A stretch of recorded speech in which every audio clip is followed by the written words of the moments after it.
And the picture on the right is of me doing a Narcan training. And next slide, please. I am a peer in the Flagler County Jail.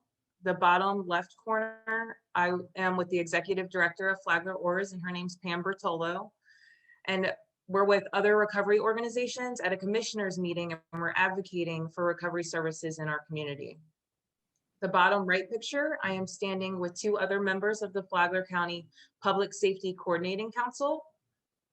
And and I represent the primary consumer of substance abuse services. And the top right picture is of me in my office, and that's where I do one-on-one recovery coaching.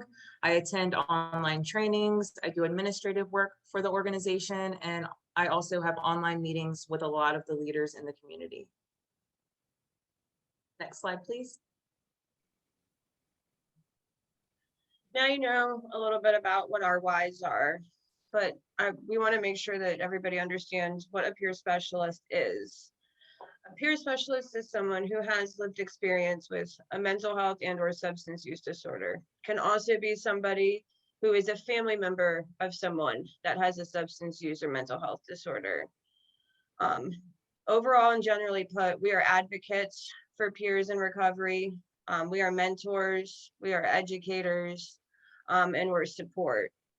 We are here to guide for the most part, and educate on what pathways there are for recovery, educate on resources that peers can take into account for their own pathways. Next slide, please. So what do we do? How, we provide support during the recovery process.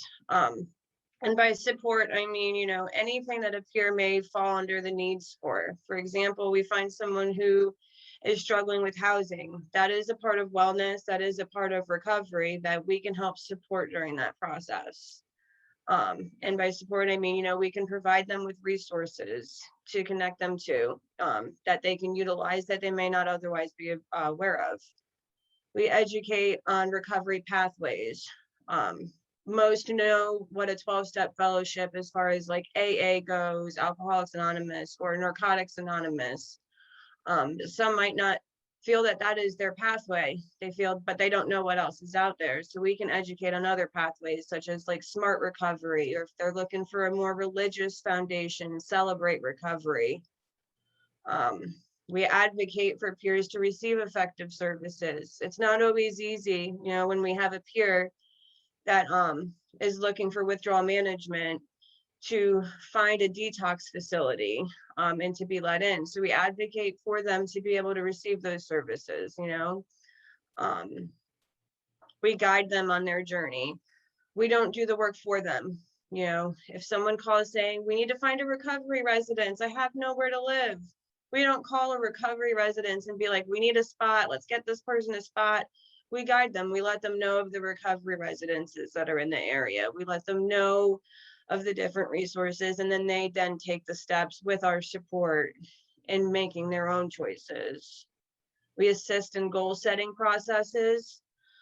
For example, if we have someone who's looking for a career change, I remember when I first started in my recovery, I was like, I am going to be a counselor. And that was my goal. That was my setting process, which is unrealistic to have such a broad goal like that. It wasn't, I'm working on the process of doing so, but I had to break it down into what I call SMART goals, specific, measurable, attainable, realistic, timely goals that will eventually get me to the end goal. And like I said, connecting peers to the needed resources in the area that they may not otherwise be aware of. Next slide, please. So one of the important things in peer support and in general really is what stigmatizing language is versus non-stigmatizing language. And this is constantly changing depending on what we learn as time goes on, The most important thing that we have found is using person-centered language instead of any kind of labeling term can actually reduce shame and stigma because we're emphasizing the person and not their diagnosis. So, you know, instead of saying an addict, an abuser, a druggie, or a user, you know, we would say person with a substance use disorder. Same for like alcoholic or drunk, person with an alcohol use disorder, because we are not alcoholics and drunks. We are people with a disorder. Instead of saying addicted to, you know, has a whatever use disorder. Clean and dirty are both terms that really aren't medical terms, and they imply like, you know, dirty, gross, like don't want to touch that, right? Instead, we would use substance free or someone who tested positive for. Just goes about, you know, bringing a more positive connotation to what's being said. And as well as like, you know, instead of being like former addict, person in recovery, focusing on, you know, the recovery aspect of what their disorder is versus, you know, always being an addict, once an addict, always an addict. Yes, we always have the disorder. However, we are people first. Next slide, please. There's some do's and don'ts of peer support. You know, we never give professional advice. We never tell anybody what to do. Instead, we share our lived experience and what's worked for us. We never motivate by fear of negative consequences. So it's never part of my history. And where my recovery started was being in the drug court program. And I was definitely motivated by my fear of negative consequences, because if I didn't do right in the program, I was looking at doing jail time. Instead, as a peer support specialist, we inspire through hope, you know, by celebrating the wins in life. We don't suggest one pathway of recovery. So what's worked for me might not always work for someone else. I always like to share this story of me and my now best friend, and how I completely judged her pathway of recovery because she used medication-assisted treatment. Because in my head, that didn't work for me because I abused the medication that was given to assist treatment. But for her, it worked. And I tried to totally ruin her first year celebration based on, you know, my own beliefs. And I'm glad that I was able to learn that lesson, because she's doing awesome now. She's been in recovery long-term. She's got her own family that she's building. So as peer support specialists, we support the multiple pathways of recovery, no matter what they may be. We never complete a task for a peer.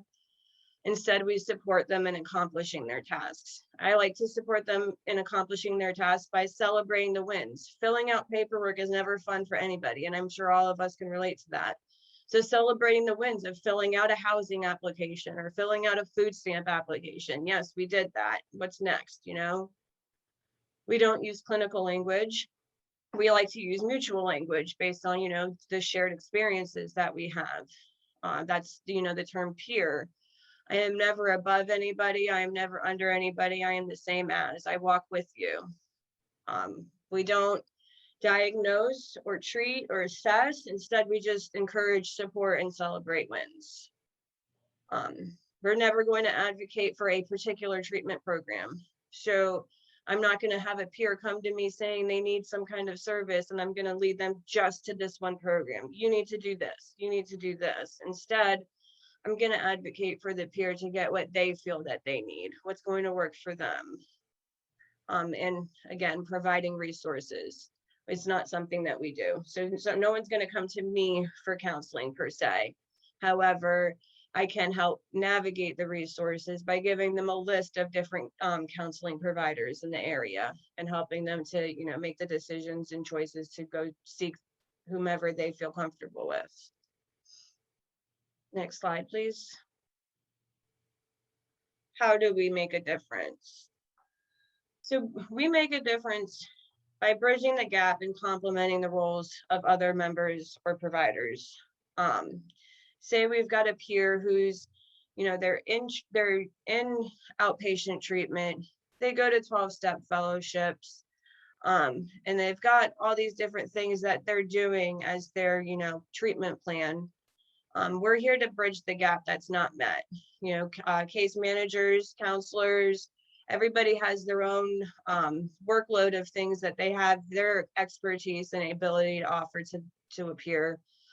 Whereas we're able to just provide the support that the peer may be looking, connect them to other resources that they may be looking for, find what they're missing and be able to fill that. We model recovery in our daily lives to show that recovery is possible, that it works. And we share our lived experience and our learned lessons along the way. Oh yeah, I went through that too. This is how I overcame it, right? Again, I always love to say we celebrate the wins and the progressions in the journey. It's because when we're celebrating their wins, we're building that inspiration, we're building that hope. We're making them feel as if, oh yes, I am doing something. And we offer that sense of mutuality. I have been there. I understand.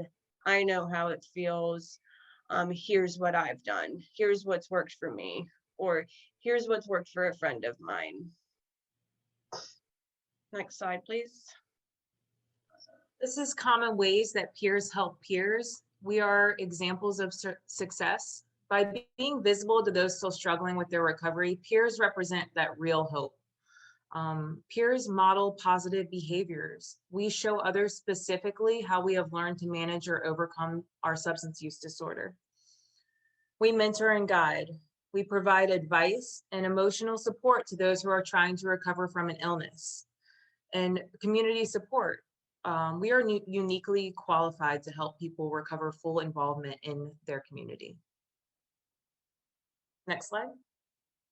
And this is more common ways that peers help peers. We educate participants, and that's the clinical language. That's the language that she was talking about, how we use a different type of language. So as a clinician would say a client, we would say participants or somebody participating or another peer. We are equal. We provide important information about the experience of having an illness, using healthcare effectively, and recovery skills. We educate families on what a substance use disorder is. Peers can help parents, caregivers, spouses, and significant others with trying to navigate services for their loved one, and it can be very complicated and overwhelming at times. We educate providers. We can provide important information to clinicians and healthcare systems about their clients. And that's when, like if a peer was working in a treatment facility, they can help be a voice for other peers that are getting services. Next slide. And that's the navigating social services agencies. So peer advocates can be really effective voices, asking for review and revisions of programs or practices to improve the care participants receive. Peers are often members of local councils, and they're ideal members because they know the perspective of the participants and have that experience. Peers meet with politicians. We're very well suited to talk about our personal stories and when it comes to substance use disorder and recovery. Next slide.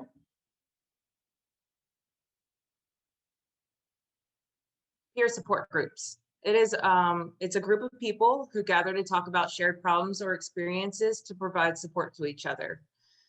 And fun fact, 10 to 20% of the US population has participated in a peer support group at some time in life. And there are more visits made to peer support groups than to all types of mental health professionals combined. Next slide, please. And these are the benefits of peer support groups. Feeling less isolated and gathering with others who are facing the same challenge is a very concrete way to decrease that sense of isolation. They gain practical support, and that can take many forms, such as giving somebody a ride, doing a fun activity together, or just assisting somebody else in your group. Gain emotional support, and these groups are ideal settings in which people can gather with the purpose of providing and receiving encouragement and affirmation. Next slide. And this is more benefits of peer support groups. As you can tell, peer support groups are awesome. They gain insights, and I really like this quote. Attending a peer support group is like holding a mirror in front of me. I see myself more clearly by listening to others in the same situation. And that's so true, because we often don't see ourselves clearly, and peer support groups help us understand our own experiences and reactions to those experiences. We gain control.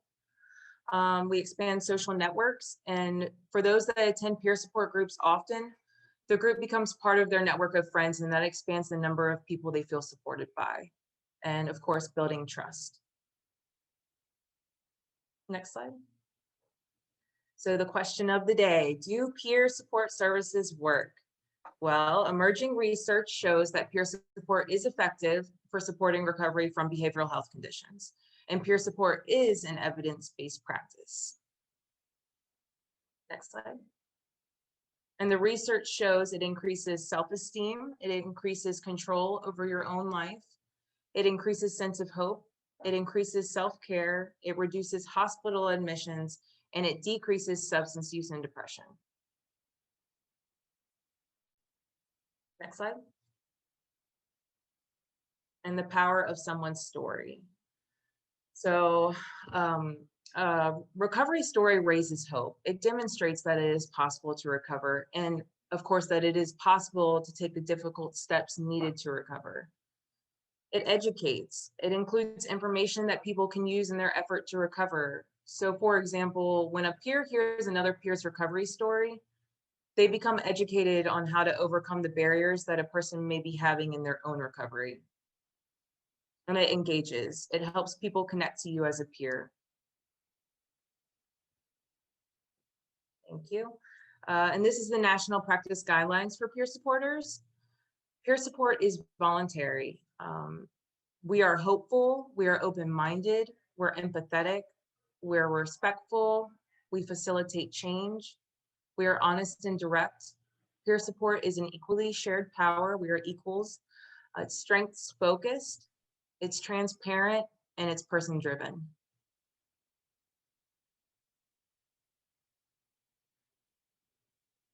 So there are different types of endorsements for being a certified recovery peer specialist. While we may be able to identify with multiple endorsements, we simply choose one of them, and of course we can still pull from the other endorsements.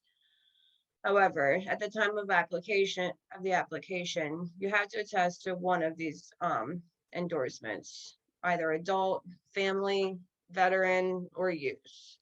And I pulled the information for this slide and for the next few slides directly from like the Florida Certification Board website, so that the information is 100% accurate based on the state of Florida. Next slide, please. The adult endorsement is someone who has lived experience as an adult in recovery for a minimum of 2 years from a mental health and/or substance use condition.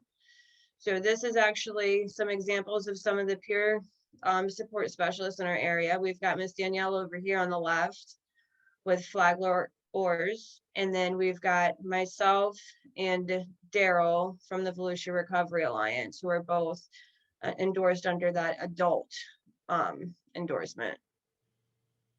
Next slide, please. A family member is someone who has lived experience as a family member or caregiver to someone who is living with a mental health and/or substance use disorder. Here is an example of one of the most powerful family members that I know of. And you know, because it's substance use disorder it really is a whole family disorder. It affects everybody in the family. So this piece is equally as important as the person who has the lived experience themselves. Next slide, please. There's the veteran endorsement, and that is someone who has lived experience as a veteran of any branch of the forces who is in recovery for a minimum of 2 years from mental health and/or substance use condition. Next slide, please. And then we have the youth endorsement. This is the one that might differ a little bit in terminology. So this is for anyone who is 18 to 29 during the time of the application for endorsement, but they, you know, have lived experience between the ages of 14 and 25 of a significant life challenge and is now in a wellness recovery-oriented lifestyle for a minimum of 2 years. Next slide, please. So how does one become certified? The very first thing that one is going to do when they want to become certified as a recovery specialist, they're going to establish an account with the Florida Certification Board.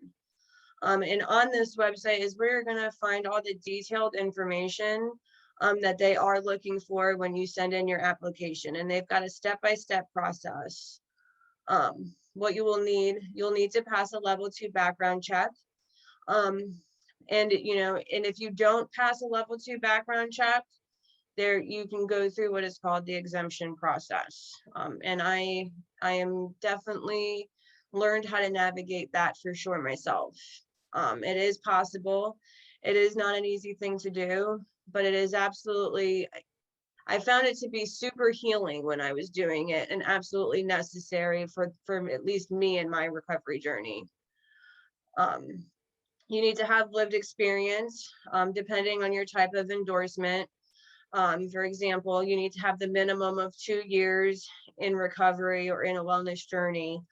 I believe for all of the endorsements, except for that family member endorsement. I believe that's the only one that doesn't have the minimum 2-year requirement. However, I would definitely fact check that because things change constantly. You need to have formal education, just a high school diploma or GED. There's no college courses necessary for being a certified recovery peer specialist.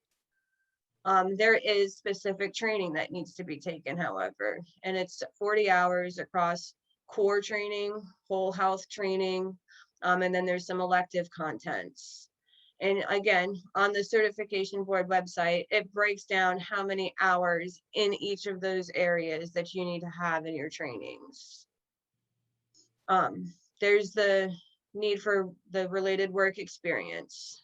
And now I like to make sure that people understand that you can become a certified recovery peer specialist without this work and or volunteer experience. And that's called the provisional certification, which gives you a year to be able to complete these hours in the field once you have met all the educational and training demands of the application process. So you will need eventually 500 hours of work and volunteer experience, with 250 of those hours being providing direct one-on-one peer support. But I do again like to stress that this is not needed to get the provisional certification.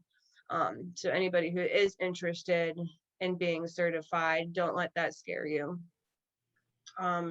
You'll need on-the-job supervision, 16 hours, and that is spread across 4 hours in advocacy, 4 hours in mentoring, 4 hours in recovery support, and 4 hours of professional responsibility. You'll also need 3 professional letters of recommendation. And the last time I checked, one of those letters of recommendation does need to come from a supervisor, where you're either volunteering or working. You need to pass the CRPS exam. And then once you have your certification, you need to continue your education, getting the CEU credits, at least 10 hours per year. And the renewal application is done annually every June 30th. Next slide, please. Okay, and thank you everyone for attending Recovery Peer Specialist 101. We appreciate you all being here and willing to learn about peer support. We love peer support. If you have any questions, please feel free to unmute yourself, raise your hand, or put your question in the chat box. And I'm going to put Jordan and my information in the chat box in just a minute.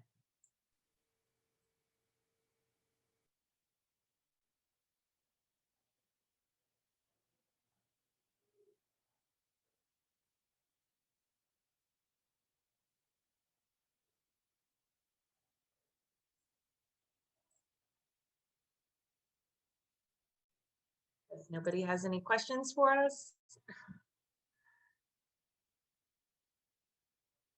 Also, I'd like to say if anybody is on this call or on this Zoom call that is interested in becoming a peer support specialist, please, if you're in Volusia, reach out to Jordan. If you're in Flagler County, you can reach out to me. We'd love to guide you on how to become a certified recovery peer specialist. And if you're not in either of those counties, that's okay. Still, please reach out to us. We'd love to help you. And if we have no questions, I have questions that I would love to hear back from our community members from.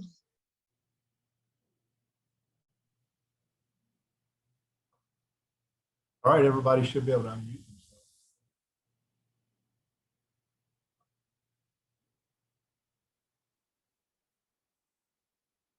So we have a question. As a SSW, how do I refer to you? Is that a social worker? I don't know. I'm sorry.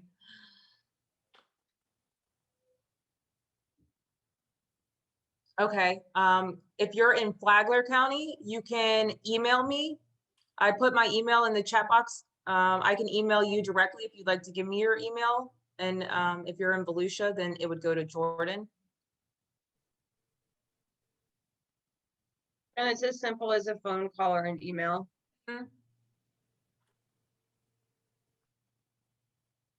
Hi, this is Maura. I was curious where you guys did the training through. Is there a program that provides the 40 hours, or how did you complete the training related to peer specialist? That's a really good question.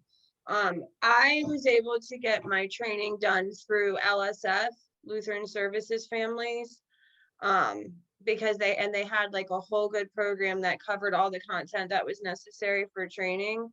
However, it's not necessary to actually go through a particular training program. I do believe, and again, always fact check me on the Florida Certification Board because things change constantly. But I do believe the only necessary like designated training that needed to be done exactly the way it was like either the WHAM training or the RAP training. Other than that, you know, even some college credits can be used as long as they fall under those, you know, advocacy or mentoring guidelines. But it does break it down further on the Florida Certification Board on what qualifies. Like they have a list of providers that are accepted under their, you know, under their regulations and guidelines. So you definitely want to stick close to that, to their FCB website as far as what they accept and what they don't accept.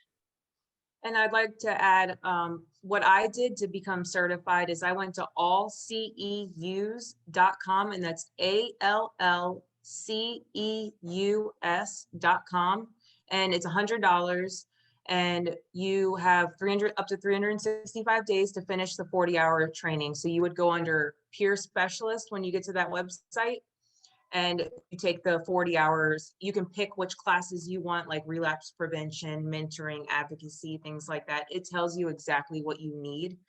And then you take that and you send your certificates into the Florida Certification Board, and they accept them from that website.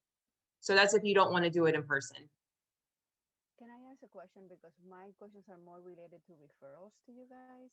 And I'm a social worker, and I talk to parents all the time. What will be the difference between you guys? Like, did they have to pay to go to your program? How you guys get paid? I'm kind of confused about the agency per se. Okay. So we have a grant paid for, it's through LSF, and it comes from DCF. So all of our services are free to the public. There's no charge for anything. And it's the same for the Volusia Recovery Alliance. We are also grant funded, so the services that we provide are free to the participants. So it is kind of similar to AA and NA, kind of, or you will be referring them to them, or how that works? It is similar, but it's not the same. So AA and NA would be one of the pathways of recovery that we could educate peers on. But that is just one small part of the overall picture of what a peer support specialist does. Yeah, that is one of the very many mutual aid support groups that we can educate the peers on. Yeah, a lot of Thank you so times much. people think that, I've heard people, ask, oh, are y'all sponsors? Is that what a peer now? And that it can get confusing, but as a peer, we wouldn't take somebody through the 12 steps of a program like NA or AA. We would guide them, like, let's say somebody wanted to choose NA or AA as their path. We would encourage them to get the sponsor and do the steps with their sponsor and support them on that mission. If that was the pathway they chose. Can you ask, in terms of the level of care, because I work with parents from all levels, and there might be somebody that will be in a very bad shape. You take anyone, yeah? Like I can just refer anybody that I feel have a substance abuse and I feel like they might need somebody, I can just give you your name and then they can call you. Okay. Absolutely. Just wanna- Absolutely. Perfect.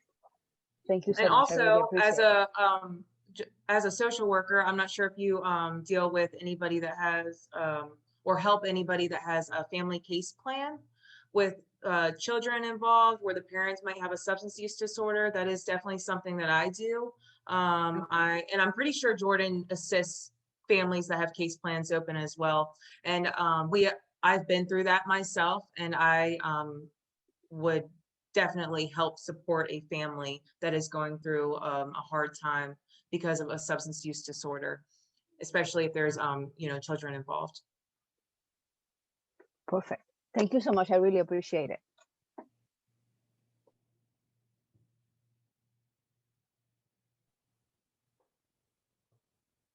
Anybody else have any questions for the presenters?